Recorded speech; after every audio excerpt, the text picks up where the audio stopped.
Kita akan menerima berkat kebenaran firman Tuhan. Yang saya silakan Bapak Ibu duduk dulu.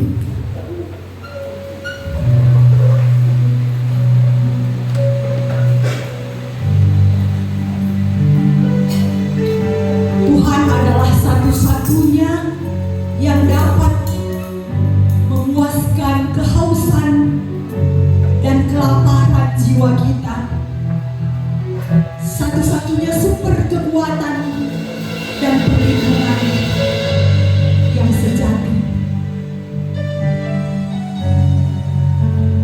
Kita sambut firman Tuhan. Firman-Mu berkata, Kau beserta setiap kami Tuhan.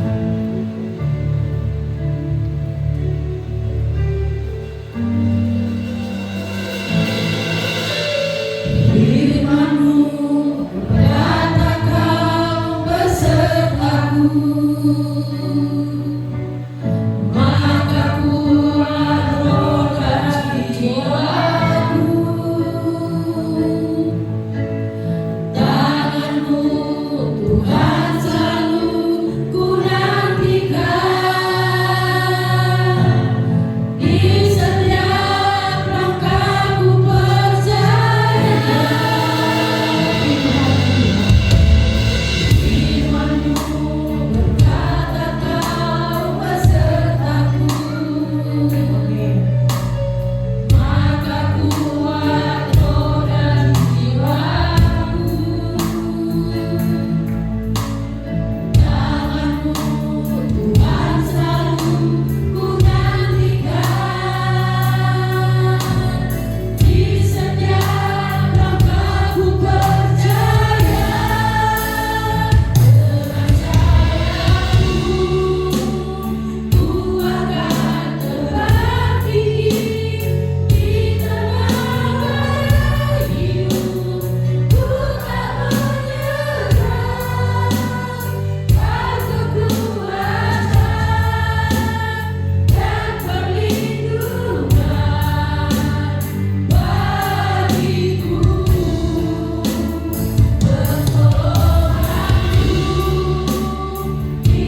yang berkuasa atas hidup kami. Dan pertolongan sempurna adalah ketika kami menyaksikan dan mengetahui betapa besar kasih-Mu. Engkau rela mati bagi kami, disiksa, dihina, dicerca, bahkan disalibkan untuk penebusan dosa kami. Terlalu sempurna dan lengkap Tuhan apa yang Engkau buat dalam kami. Pertolongan-Mu tak dapat dibandingkan dengan apapun. Sebab itu kami mau belajar lagi hari ini bagaimana setiap pertolongan Tuhan, setiap jejak-jejak penderitaan Tuhan menjadi sebuah refleksi dalam hidup dan perjalanan setiap kami ya Tuhan. Terima kasih, saat ini kami akan siapkan hati kami untuk mendengarkan firman Tuhan. Bekerjalah bukan sampai di telinga kami, tetapi bekerjalah di hati kami sampai kami dapat mengerjakannya.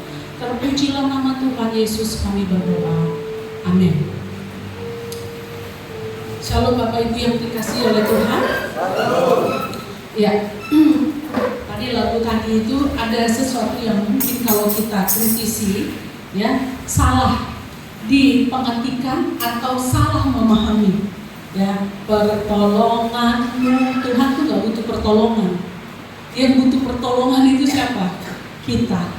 Jadi saya sudah berulang kali saya kayaknya lihat kata itu gak diubah. Jadi saya rasa penting ya untuk itu redaksinya itu diubah. Bukan pertolongan-Mu, tetapi pertolonganku. Ya, karena dia bicara tentang aku.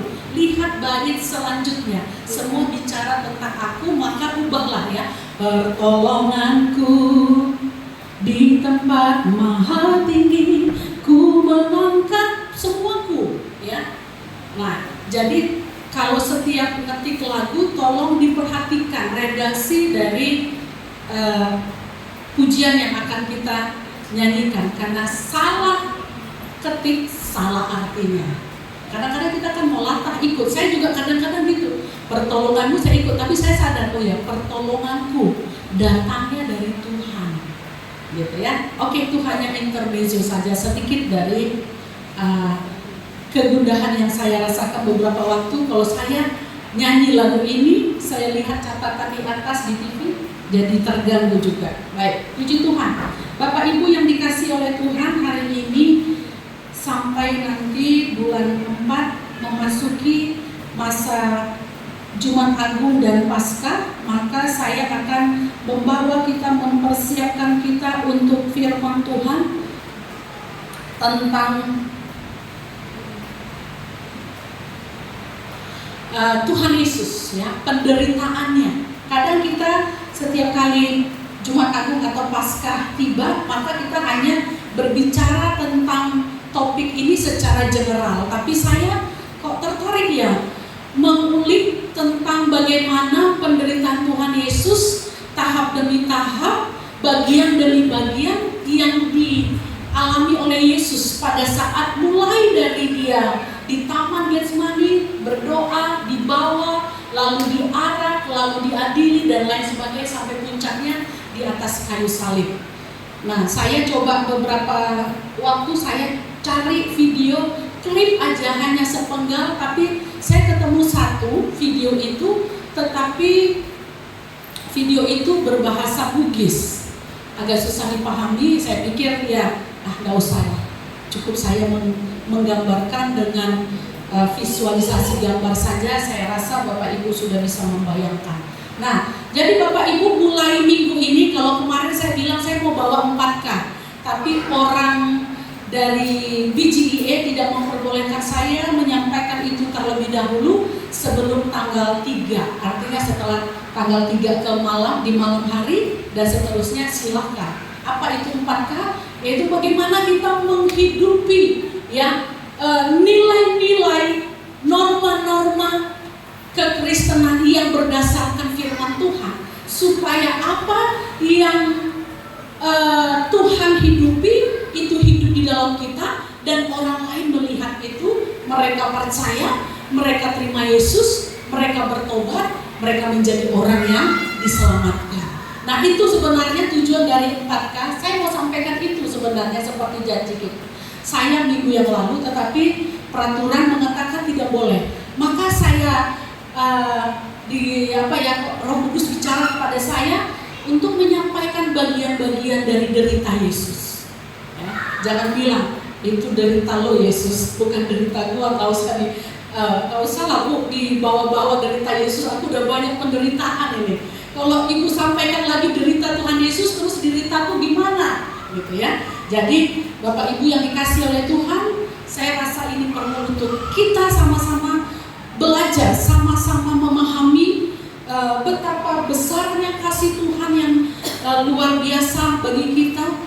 Kita melihat penderitaan Yesus bukan sekedar bahwa ini adalah sejarah nyata, cerita nyata bahwa dia pernah hadir di tengah-tengah dunia ini, lalu dia disalib, dia merasakan sakit fisik. Tetapi Bapak Ibu yang dikasih oleh Tuhan, derita Tuhan Yesus itu merupakan sebuah pernyataan kuat tentang kasih Allah yang tak terhingga, dan juga panggilan bagi kita untuk merenung, bertobat, dan mengubah hidup kita. Nah hari ini Bapak Ibu, saya mau mengajak kita merenungkan apa yang terjadi ketika Tuhan dipukul, dihina, dan dilecehkan oleh orang-orang yang tidak mengenalnya. Nah hari ini saya berikan tema pada khotbah saya adalah pukulan dan hinaan terhadap Yesus. Oke ya, sudah. Bapak Ibu, sejenak saja. Ya, memang kita nggak bisa, saya nggak bisa tampilkan sebuah video yang saya tadi katakan, tapi saya mau mengajak kita dengan melihat Tuhan Yesus tersalib di atas kayu itu, dan suasana gelap menyelimuti tempat dia disalibkan. Kira-kira apa yang muncul di dalam hati kita, di dalam pikiran kita? Apa yang terbayangkan di sini? Ini hanya sebuah gambar, tapi gambar ini Bapak Ibu, waktu saya ambil dari Google, saya cari gambar, dapatkan mata saya kok tersorot dengan penampilan ini. Banyak ya gambar Tuhan Yesus tersalib, tapi saya ambil ini karena apa? Langsung dia menyentuh hati saya. Gambar ini berbicara banyak hal, menggambarkan banyak hal di pikiran saya. Tapi salah satunya adalah ketika saya melihat gambar ini, yang saya bayangkan betapa menyedihkannya, betapa sepinya, betapa mengerikan suasana itu, dan betapa terhinanya sosok yang berada di salib itu. Sejenak saya membayangkan betapa mengerikan keadaan Tuhan Yesus yang tersalib. Selama ini saya hanya melihat gambaran penderitaan itu sangat begitu kompleks, luas, sampai saya nggak bisa membayangkan itu. Sampai saya, karena sudah sering juga nonton filmnya, nggak membuat hati saya terenyuh di dalamnya. Begitu biasakah sudah rasa saya, atau mati rasakah saya terhadap derita itu, sampai saya nggak bisa merasakan betapa besarnya ternyata kasih Tuhan itu atas hidup saya. Tapi hari ini saya mau mengajak kita semua untuk melihat, ternyata di balik semua derita yang Tuhan alami, itu bukan semata-mata terjadi demikian saja. Itu semata-mata bukan terjadi secara spontan, tapi semua itu telah dinubuatkan, tapi semua itu telah tertulis satu demi satu. Saya nggak tahu apakah ada orang yang menuliskan itu secara khusus. Bagaimana ketika dia jatuh, dia ditendang dari belakang, dia terdorong, dia tertelungkup, debu itu masuk ke wajahnya, dan bahkan ada mungkin batu yang ada di situ dan itu menancap di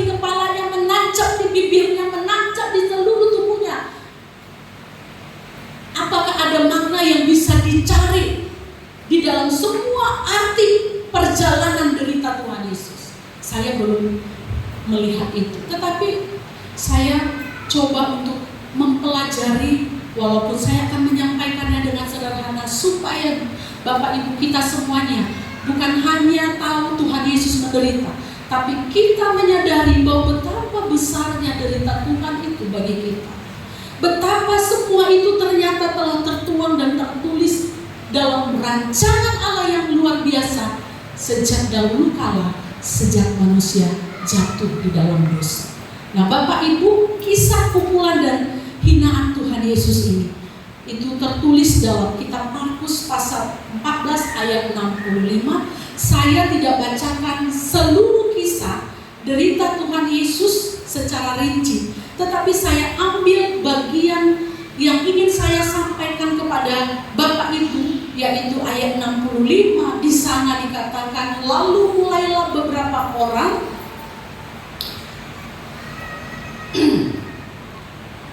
meludahi dia dan menutup mukanya dan meninjunya sambil berkata kepadanya, hai Nabi, cobalah terka. Malah para pengawal pun memukul dia. Saya menuliskan dalam slide itu dengan kalimat sedikit berbeda supaya kita bisa lebih dekat memahami kalimat itu.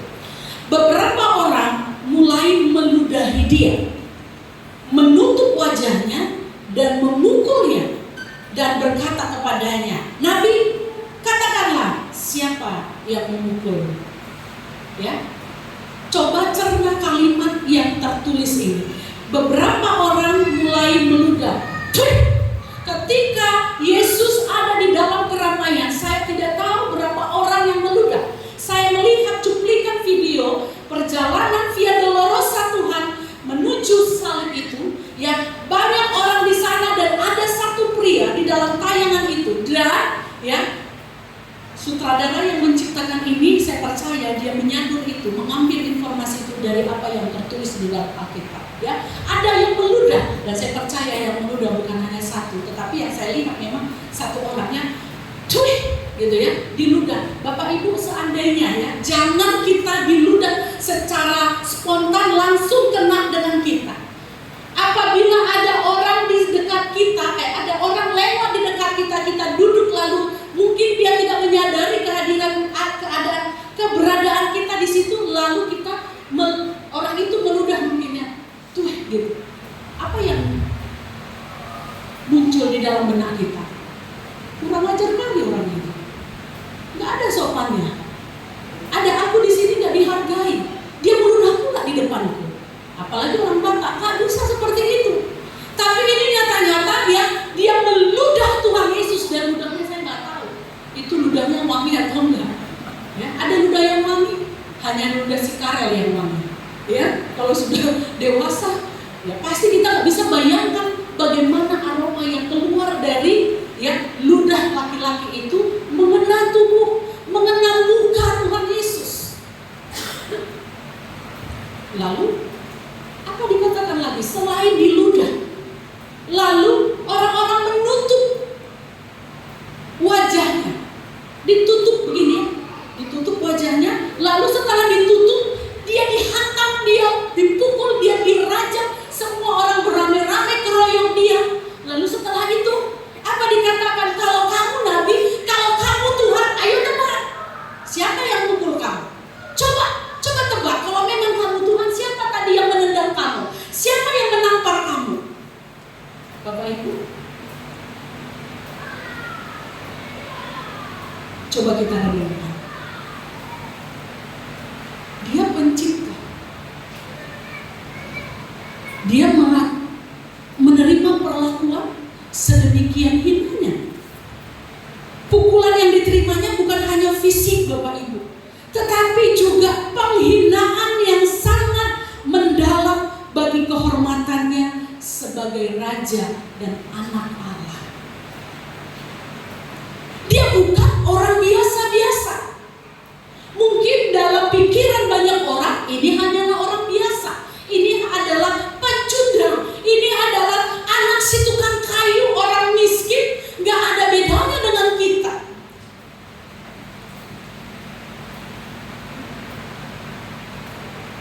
Tapi dia adalah Tuhan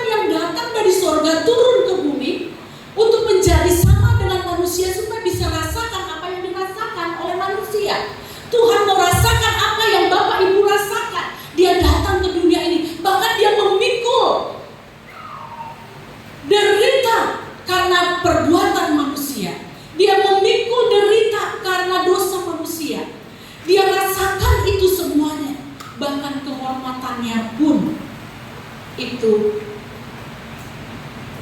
terkebiri. Bapak Ibu yang dikasihi oleh Tuhan, bahkan dalam kitab Yesaya pasal 53 ayat 3 dikatakan, ia dihina dan tidak dihargai orang.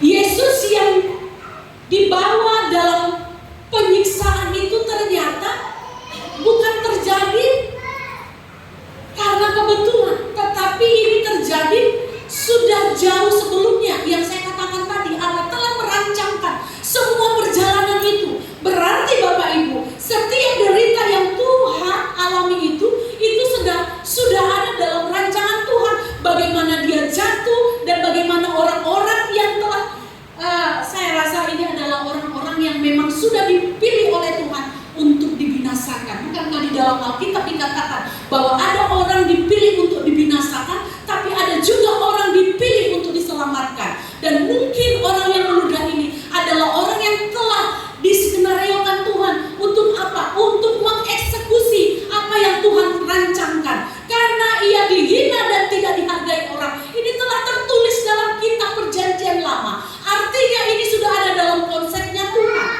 Supaya apa? Supaya manusia melihat bahwa betapa besarnya kasih-Nya, menunjukkan ya kepada kita pengorbanan yang sedemikian rupa. Dan lewat itu Tuhan mau kita belajar dari apa yang Tuhan mau lakukan, yang Tuhan lakukan kepada kita melalui setiap penderitaannya. Tapi apa yang terjadi? Respon manusia, justru manusia menolaknya, ya, manusia menghinanya, bahkan merendahkannya. Tapi bagaimana dengan Tuhan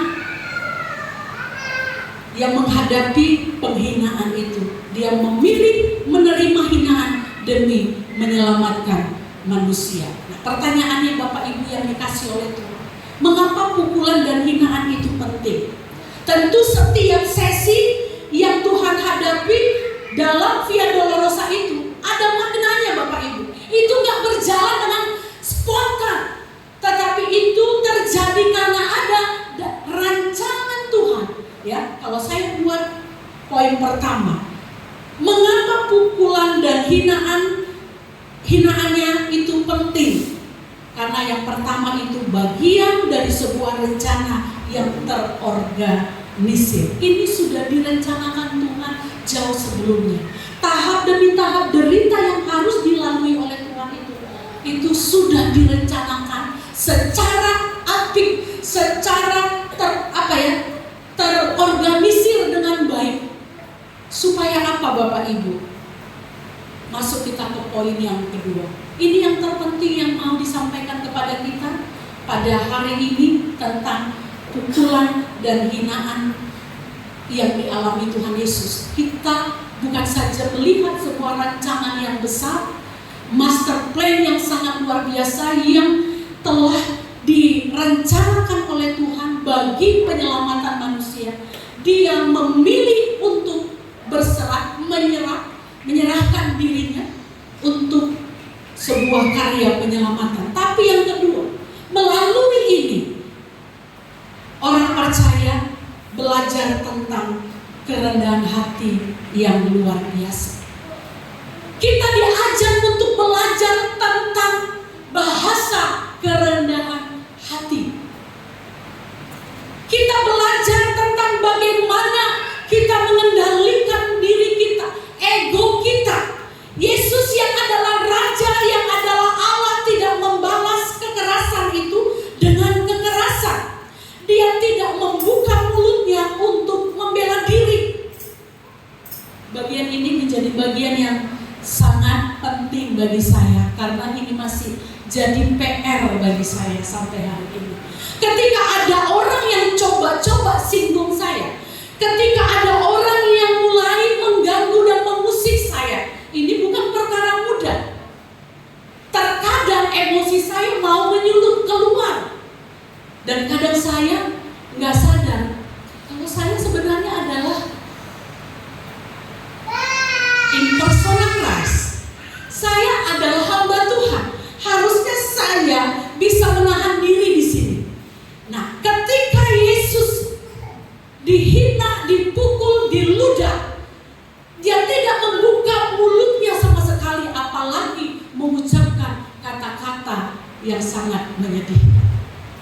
Kalau saya mungkin masih bisa mengeluarkan kalimat-kalimat yang tajam apabila ada seseorang menyerang saya, apabila ada seseorang menyudutkan saya. Itu baru kata-kata, belum lagi tindakan fisik. Yesus bukan hanya sekadar kata-kata ya, menghina dan merendahkan sang halik, tapi dia diludah, dia dihina, dia dipukuli, dia ditendang, dia dirajam dan lain sebagainya. Dia tidak membuka sedikit pun mulutnya untuk mengeluarkan kata-kata yang tajam, kata-kata yang menyakitkan, kata-kata yang menjatuhkan. Tapi justru dia menutup mulutnya rapat-rapat. Dia tidak melakukan pembelaan diri. Bukankah serdadu-serdadu itu ketika Yesus di atas kayu salib, dia berkata, ada seorang serdadu bilang, "Hei, kalau memang engkau adalah juru selamat, maka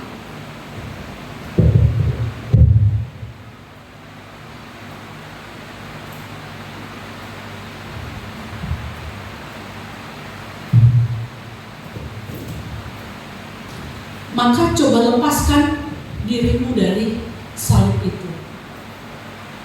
Bukankah itu sesuatu yang mudah bagi dia? Mudah, tapi dia nggak mau. Dan dia nggak bilang kepada orang-orang yang merendahkannya di bawah. Sesuatu yang membuat orang di bawah makin tertantang dan semakin berat. Enggak, dia hanya diam. Lalu dia menatap ke atas dan dia berkata, "Tuhan, ampunilah mereka, sebab mereka tidak tahu apa yang mereka perbuat."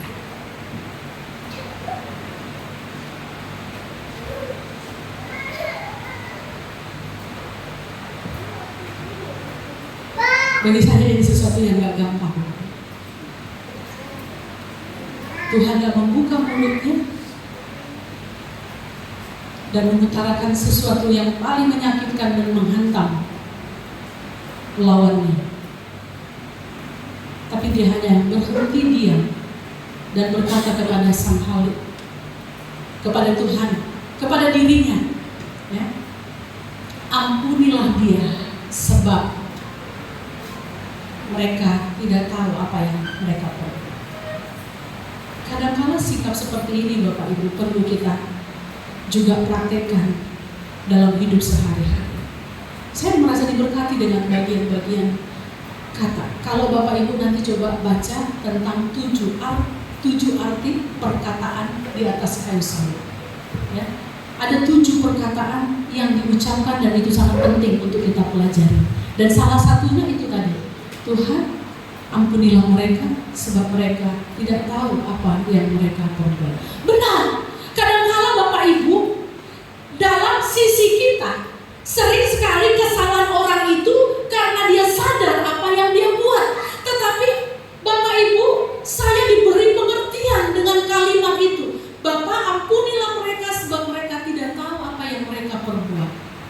Bapak Ibu, saya sering sekali akhirnya merasa malu ketika saya datang kepada orang yang saya pikir dia sudah salah, saya pikir dia sudah melakukan sesuatu yang bodoh, tapi dia melakukan itu, lalu dia melakukan itu menyerang saya dan saya serang balik. Ketika saya serang balik, kadang-kala di satu sisi ada rasa malu di dalam diri saya. Rasa malu karena melihat siapa saya, dan yang kedua, dalam akhir cerita saya coba telusuri kenapa bisa seperti ini ya. Setelah saya telusuri, rupanya ada sebab akibat. Kenapa dia begini? Oh, karena dia tidak memahami mengapa dia marah, mengapa dia tiba-tiba mengecam saya. Karena dia dapat sebuah informasi dan informasi ini tidak dicerna dengan baik, tapi yang lebih dominan adalah kemarahannya, sehingga kemarahan itu dieksekusi, dia langsung sembur saya. Misalnya contohnya begitu, ya. Dia langsung marah dengan saya. Jadi mungkin perlu seperti Tuhan Yesus. Ketika orang lain mungkin murka dengan kita, ketika orang lain mungkin mencerca kita, diamlah sejenak. Tariklah nafasmu sejenak. Lalu berpikirlah dan berkata-katalah dengan Tuhan. Apa maksud dari sikap orang itu? Bisa jadi orang itu tidak paham apa yang sedang dia lakukan. Dia tidak mengerti mengapa dia marah. Ya, saya mulai memahami itu. Dan ada dua kali saya coba praktekkan itu.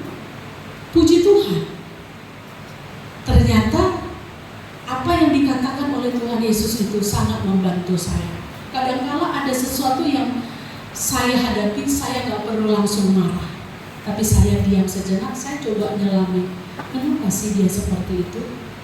Apa sih sebabnya dia begitu? Kok dia begitu ya? Gak langsung sembur, gak langsung tumpahkan keamaraan itu kepada orang tersebut. Saya duduk dulu, saya jeda, kasih waktu untuk saya, kasih kesempatan untuk Tuhan membongkar ini. Nah, satu kalau kelak ketika saya kasih kesempatan untuk Tuhan beracara di dalam proses itu, beberapa waktu kemudian saya dapat jawabannya. Oh begitu, kenapa dia tadi seperti itu, berbuat seperti itu? Karena ini rupanya. Untung saya tadi gak marah ya. Makanya perlu kita memahami orang yang marah dengan kita. Gak harus langsung melampiaskan kemarahan itu. Itu yang saya ambil dari perkataan Tuhan Yesus. Bapa, ampunilah mereka, sebab mereka tidak tahu apa yang mereka sedang berbuat. Amin. Pulang dari sini, ada orang yang singgung, ada orang yang mengusik hidup kita. Jangan cepat emosi. Jangan cepat tersulut, tapi perkatakan seperti yang Tuhan Yesus bilang.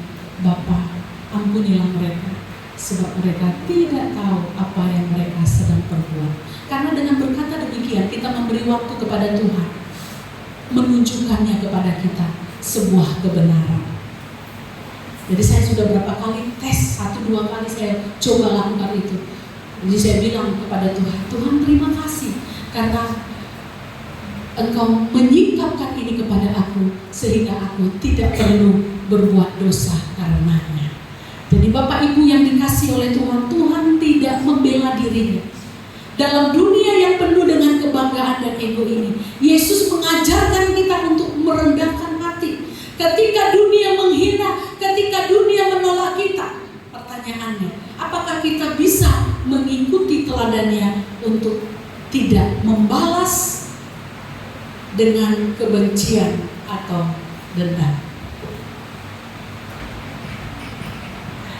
Saya bersyukur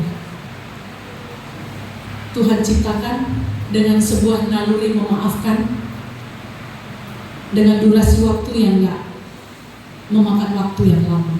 Kalau saya kesal, sedih, jengkel, biasanya saya langsung luapkan. Setelah itu sudah selesai, betul-betul selesai di sini. Nggak ada lagi embel-embel di belakang.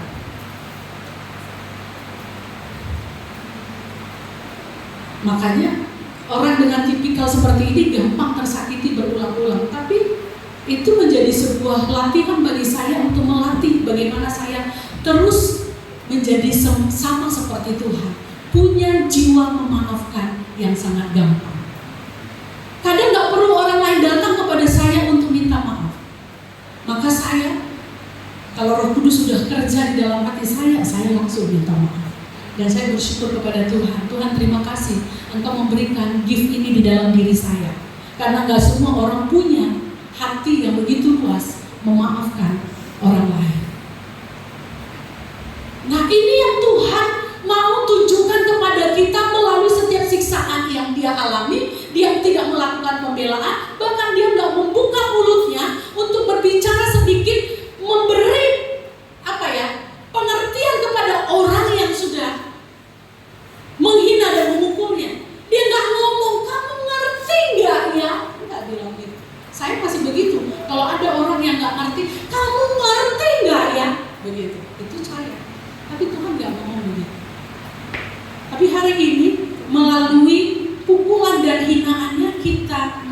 belajar ya untuk rendah hati kepada siapapun, bukan hanya kepada orang yang di bawah kita, di atas kita ya, tetapi di bawah kita pun, anak kecil pun kita harus bersikap rendah hati.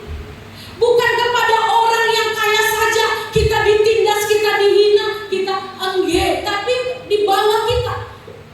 Orang yang di bawah kita, kita anggap kecil, dia tidak berdaya, lalu sesuka hati kita memperlakukan dia. Bahkan sedikit kesalahannya, 100 tahun kita tidak ampuni dia, tidak lupakan kesalahannya.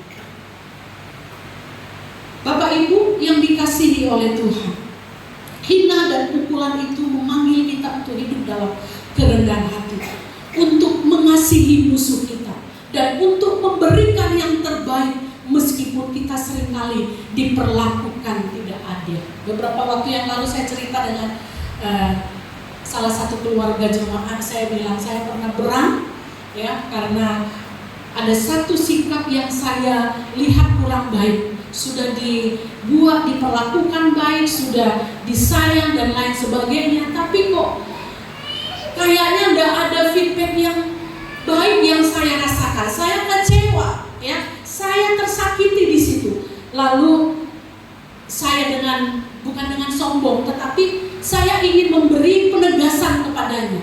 Apakah kamu tidak sadar apa yang sudah kami buat?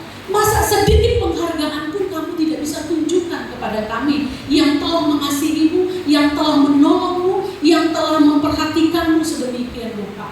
Tapi beginilah tanggapanmu, beginilah responmu, beginilah cara engkau mengapresiasi apa yang sudah kami buat.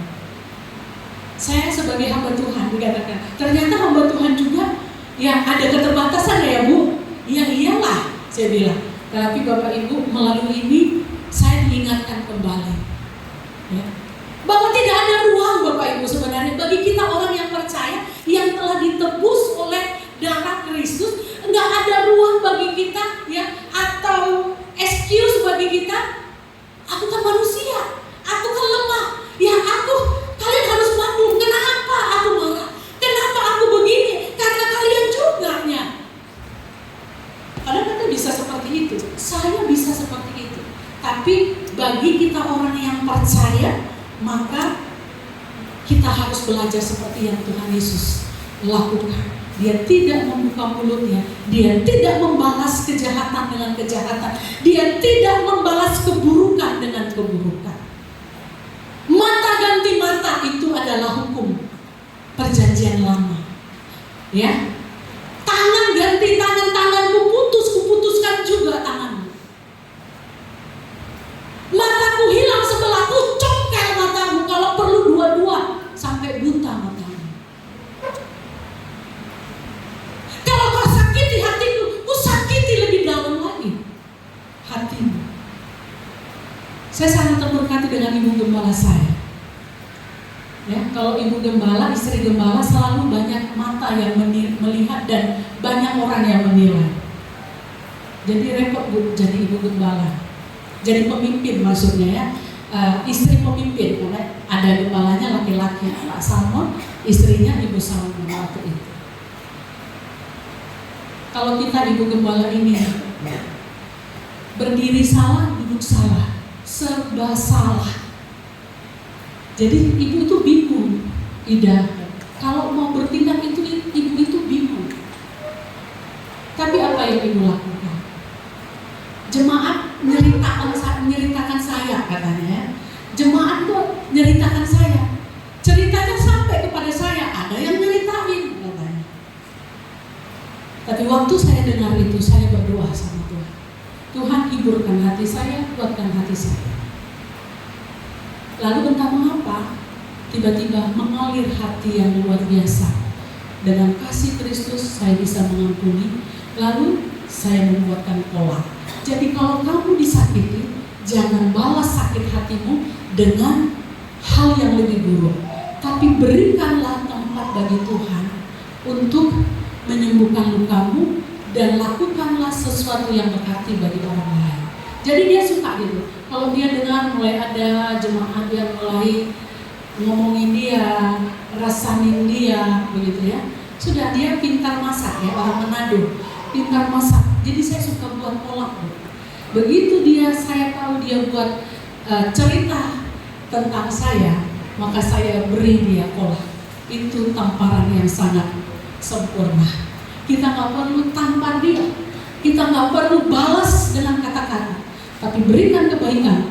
Karena ketika kita berikan kebaikan, justru itu adalah tamparan yang paling sempurna. Karena apa? Kita seperti membuat bara api di atas kepala kita. Karena itu firman Tuhan bilang seperti itu. Kalau ada yang menyakitimu, jangan sambut dengan hal yang sama, tapi sambut dengan sesuatu yang berbeda. Ia membuat dia berkesan dengan apa yang kita buat. Sanggup? Bisa? Diusahakan, ya. Sambut dengan hal yang berbeda dari apa yang dia lempar kita dengan batu, kita kasih dia dengan roti. Amin. Bisa? Bisa? Dicoba. Bisa, kata-kata dia.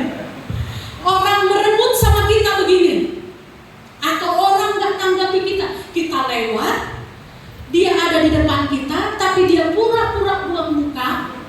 Apa yang kita harus buat? Apa yang harus kita buat?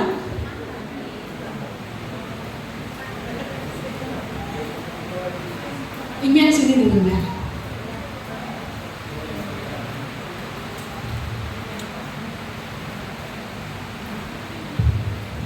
Kita buat-buatnya musuhan ya. Kamu lagi benci sama ibu. Oke, orang yang benci bisa ya? Bisa kira-kira ekspresikan ya? Oke, ibu lewat dari sana. Kamu dari sana, kita lewat ya. Kamu benci banget sama ibu.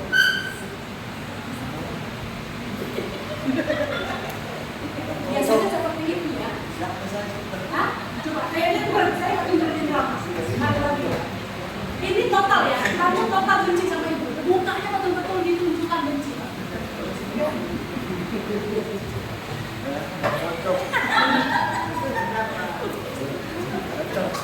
Dia belum benci sungguh-sungguh, dia nggak mau benci sama ibu. Tapi biasanya saya pernah seperti itu, ya.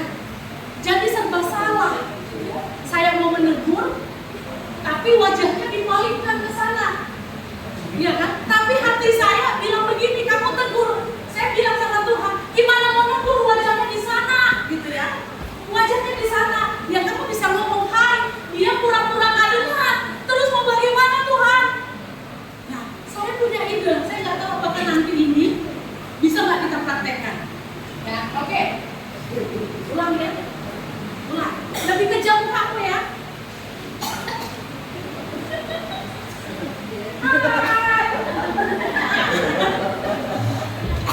Saya begini loh. Ya, terima kasih sayang. Saya pikir begini, bisa nggak ya Tuhan? Itu hanya ide, tapi dalam pelaksanaannya nggak gampang Tuhan. Mukanya aja udah buat aku mau muntah. Disuruh aku pegang dia, terus dengan sengaja aku pegang kasih senyum, hai. Kayaknya susah Tuhan, gimana ini? Tapi kira-kira beginilah Bapak Ibu, cara mengaplikasikannya tentang hinaan dan pukulan yang Tuhan terima. Dia tidak membuka mulutnya, dia tidak membalas kejahatan dengan kejahatan, buang muka dengan buang muka. Kalau dia buang muka, kasih muka sama dia. Amin. Mau dia buang berapa meter, kita datangi dia begini, kita dekatkan mukanya. Hai, Ciluba, masih kenal dengan saya? Amin. Amin. Ada di sini musuhnya? Nggak ada.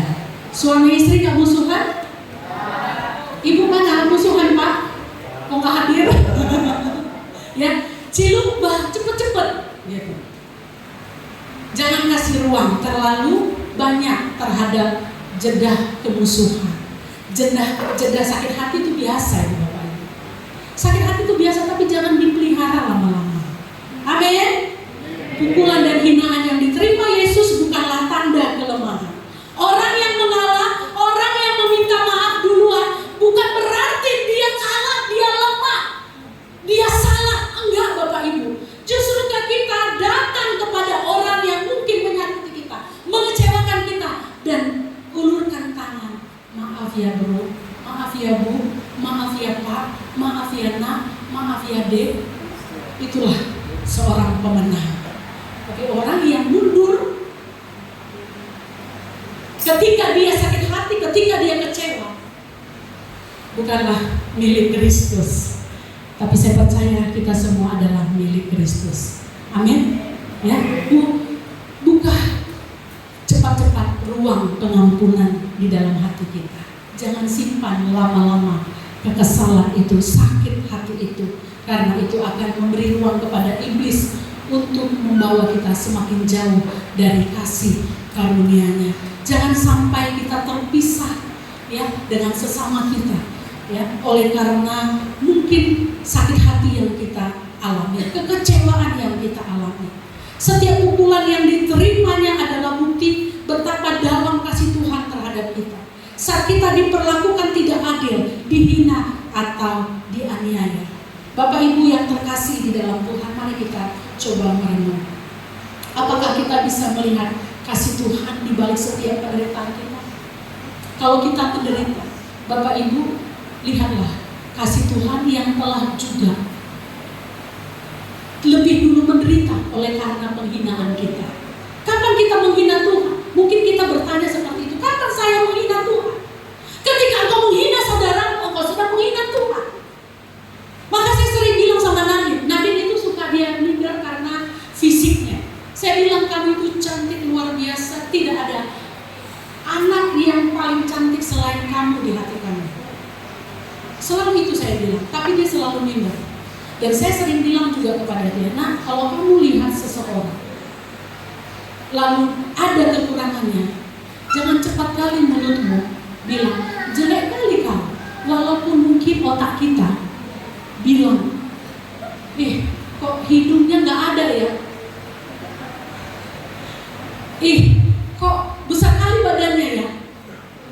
Udah cukup di dalam hati. Amin.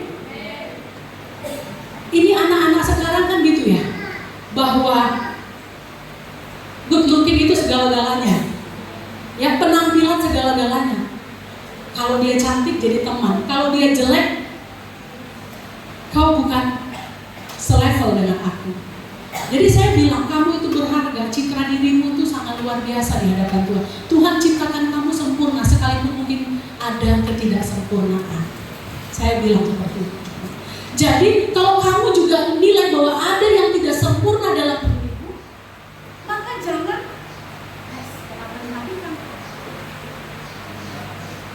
maka jangan melakukan itu kepada orang lain. Sekarang ini kan sering sekali ya, mudah sekali orang membuli temannya sendiri oleh karena mungkin dia punya keterbatasan secara fisik. Tes, tak ada juga.